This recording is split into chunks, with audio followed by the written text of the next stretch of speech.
Hello everyone. I hope you guys all had a great rest of your Monday. I'm going to be having a quick little discussion presentation with you guys about teaching difficult topics in literature and some of the information that I found in relation to it. So first I want to draw your guys' attention to the banned books of 2018 and 2016. I did not include 2017 because a lot of the books were similar to 2018. They all faced a lot of the same issues, and so I felt it was more beneficial to show the ones from 2016 to kind of show what's happening in today's world in terms of book banning. So the number one book from 2018 is the same one that was brought to our attention by Alex and Jennifer, George, and I also would like to draw your guys' attention to the reasons behind why some of these books were banned. So George was banned, challenged, and relocated because it was believed to encourage children to clear browser history and change their bodies using hormones, and for mentioning dirty magazines describing male anatomy, creating confusion, and including a transgender character. So it's banned for the same reason that, similar to the same reason that Looking for Alaska, number 6 on the 2016 list was, and similar to number 7, Big Hard Sex Criminals, because it was considered sexually explicit. And also Drama was challenged because it includes LGBT characters, which was deemed sexually explicit and was considered to have offensive political viewpoints. So if we look, we see that a lot of these are because they present ideas that are changing and ideas that are not typically talked about in traditional popularized literature. The other one that's pretty popular on this list is The Hate You Give. It was on both the 2016 and the 2017 and the 2018 list. In the 2018, its reasons for being banned and challenged was because it was deemed anti-cop for profanity, drug use, and sexual references. And another one that was really popular whenever I was growing up in middle school was 13 Reasons Why. And it was banned, challenged, and restricted for addressing teen suicide. And I personally think that with the use of Netflix and their TV show and the controversy there has been between the representation of the topic in video format and in book format and the differences that lie in how the TV show really has been said that it is not very sensitive when talking about the topic, that the book itself I personally felt was very eye-opening as a child to read. Especially as a young lady going into my high school years. The last one I want to talk about is the Little Bill series. In the 2016 year, Little Bill was written by Bill Cosby, and it was challenged because of the criminal sexual allegations against the author. So these books are not only challenged because they are books about certain topics, but it's also about who writes them. I Am Jazz, number 4 in 2016, was challenged because it portrays a transgender child and because of language, sexual education, and offensive viewpoints. And some of these books, like the book by John Green, number 6, Looking for Alaska, the topic itself is what is criticized, but you see that it was written by a very popularized author, but it's still on this list, whereas with the Little Bill series, because it was written by Bill Cosby, that gave it a reason to be put on the banned or challenged book list. So one of the big ones that I found talked about the book To Kill a Mockingbird, and it was called Teaching the Talk, Don't Ban the Book. And this article was all about trying to find a way to use the book to educate students rather than just to ban it and just kind of pretend like the issue doesn't exist in its own way. Their issue was whenever they were reading To Kill a Mockingbird in their classroom, which was a book that's been definitely heavily debated, that students were laughing at the use of the N-word. And the teacher felt that the biggest issue with this was that people thought it was okay and that parents were upset by its use of the N-word, and so they were like, well, we're just going to ban it instead of addressing the fact that children don't understand how offensive that word is and how, especially in the time whenever that word was popularized, that it was actually extremely offensive and that it represented a negative connotation for what someone could be at that time. And the teacher kind of starts to talk about how parents, the third bullet point, parents feel they are unprepared for the conversations that are had in school. It started a conversation about racism that the parents weren't prepared to have with their children. And I think that those kind of issues are the ones that we should be having very early on in our children's lives, and not just with whenever it comes up in school or things like that. I also would like to quote that intellectual freedom advocates the need to do our part to reject the sensationalization of censorship. Little bit of a tongue twister for me there. And it's all about how people will censor things just to get it out of the way so that no one has to talk about it. And I think that bullet point number 4, having the ability to be transparent, that literature does make people uncomfortable at some point. And let's talk about it instead of making it something that we just turn a blind eye to, and that using books that are considered offensive or troublesome, linking them with other different things, like The Birch Bark House and Little House on the Prairie, linking those two books together and creating a cohesive unit that shows two sides of the same coin is very useful, especially when breaking the stereotypes of certain books that are popularized present. And last bullet point there, model an efficient discussion and implement conversations on controversial topics.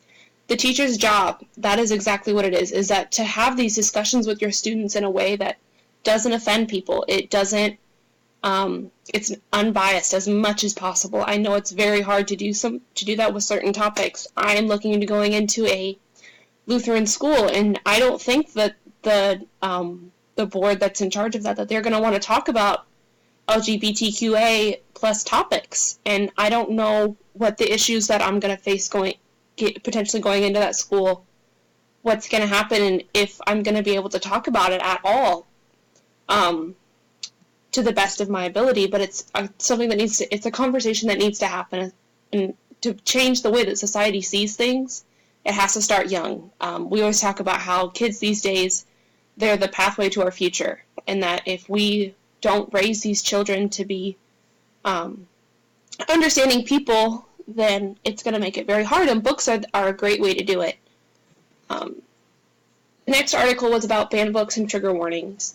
A lot of people I've seen on social media, whenever trigger warnings first came out, they joked, "Oh, I'm triggered," or "Oh, that offends me." But these are real things, and whenever you read something that has a trigger warning, you can think about, okay, how is this going to affect myself and my students? So addressing trigger warnings helps students be prepared for what they're about to read and gets them ready to have new conversations.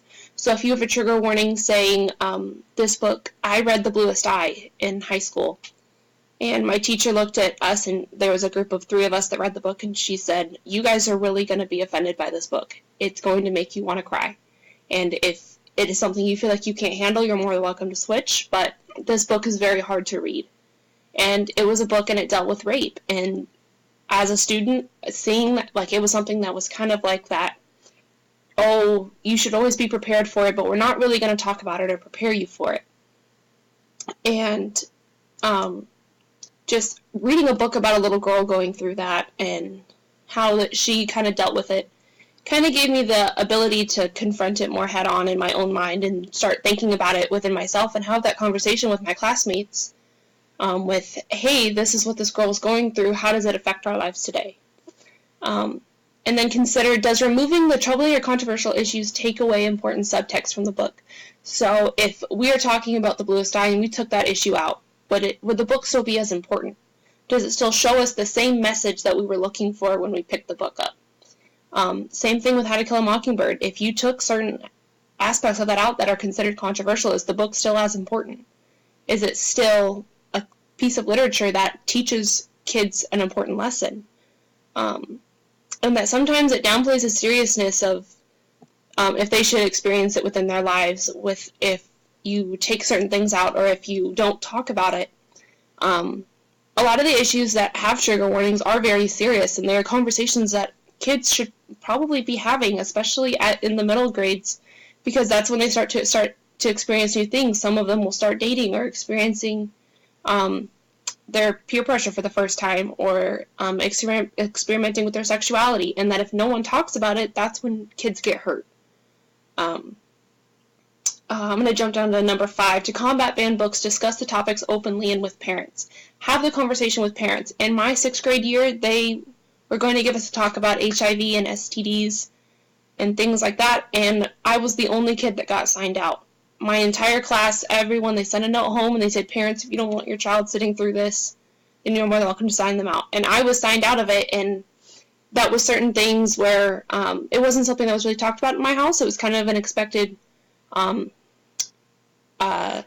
like, you'll learn about it later, but you're too young to be learning about it now. But there were kids in my class that were having certain experiences that just because I wasn't having, it was very important for them to have that conversation with, hey, these are the dangers and the potential things that could happen if you start experimenting at this young age without being safe about it.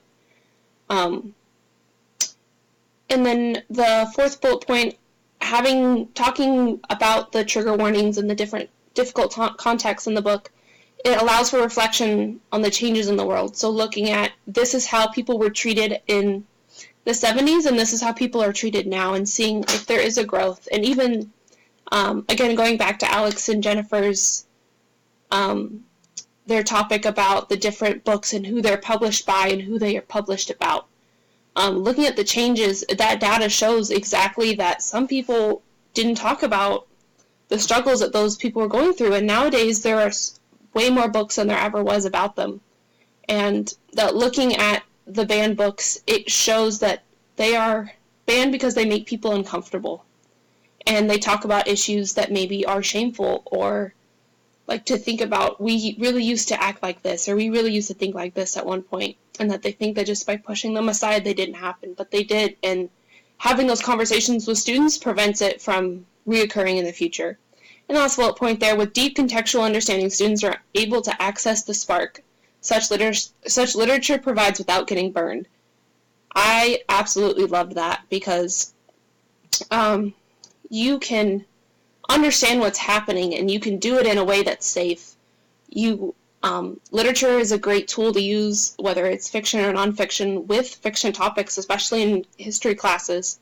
And realizing and seeing how things were done through the eyes of a character allows them to kind of dip their foot in without potentially being exposed to too much, or to things that are difficult to understand at different age levels. There was a 10-page scholarly article written about the creative approach to teaching difficult literature.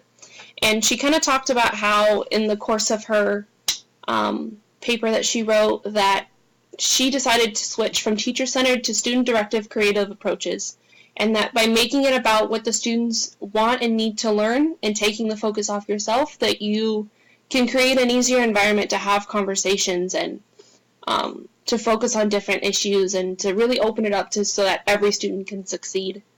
Create a context-rich environment for the reading of literature, and it allows students to interact with the text. If you talk about what's happening in the book and the time period that was going on around it, whenever we studied Great Gatsby, we went in depth with what was happening at that time period and the difficulties that people faced and what the little things that happened in the book really meant, and how they could have possibly been hiding something else in the deeper subtext that was there, but some people might not notice if you didn't have the context.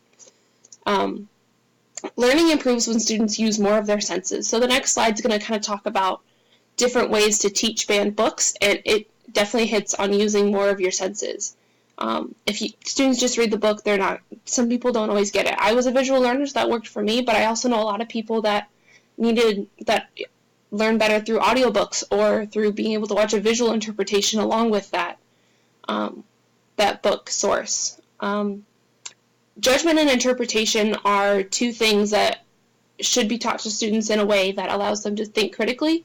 You can think about the judgment of, is this book good?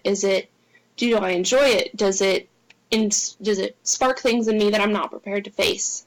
And interpretation is thinking, how does this affect me as a person? How did this affect them as people in the book? The big goal is to avoid summarizing without understanding. Students will just read a book, they'll bust through it, and then they'll answer a couple test questions and it's done. But especially with books that are on the banned book list or books that are highly debated, they have to understand what's really happening in the book if especially if so many people are fighting to use them in their classroom. Then if